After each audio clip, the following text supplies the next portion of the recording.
Bakikang. Mataya, no? Nag-ingon di ay ka, bakikang. Di ko kabalong English, bakikang. Oh my God. Bakikang. Kaluoy sad nimo, no? Kanang, kuan kayo di ay ka, no? Pati pag English. Bakikang, hindi man gasi ugali na ako na, bakikang, kanang showy ba? Show off, dili na ko ugali. Pero kanang moingon ka sa ako nga di ko kabalong English. Ay, ikaw na. Ikaw na bakikang. Hala ka, oy. Imagine guys, may nagsabi sa akin, nagsabi daw si bakikang na hindi daw ako marunong mag-English. Hala, oy. Kaluoy ni mo, bakikang, oy. Paano mo naman nasabi, bakikang, na hindi ako marunong mag-English? Alam mo, bakikang, kailan ka ba nag-umpisa mag-abroad, bakikang? Kailan ka ba nag-umpisa maging tourist sa Dublin? Bakikang, nasa abroad ako, bakikang, 1996. Yan. Tapos, ang boss ko, bakikang, nung una, Chinese. Nagsabi sa akin na bakit daw marunong akong mag-English? Nakatapos ba daw ako mag-aral?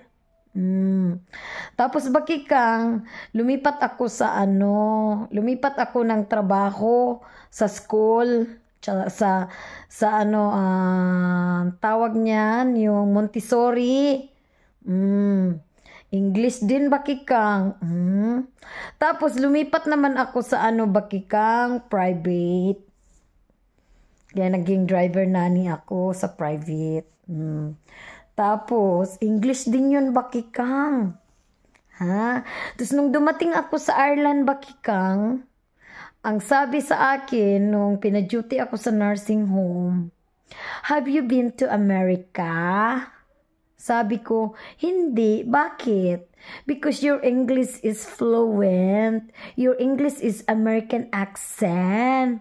Yun, bakikang. Tapos, ngayon, bakikang, pumasa ako sa interview ng Canadian Immigration na may English, may IELTS, it's good. Ay? Hindi man ako show off, bakikang. Alam mo, pinandigan ko talaga yung pagkabisaya ko, bakikang. Pero, kung mga English talaga ang kausap ko, bakikang, yung Canadian, American, yung Irish na mga English, maglabas yung English ko, bakikang. Pero, kung katulad lang sa'yo, bakikang, na mag-islang-islang, hindi ko pakita yun, bakikang. Kasi, bakit? I'm just showing who I am. Na pinakita ko lang yung ako na Bisaya. Hindi katulad sa'yo, felingerang, nurse fake. Wrong.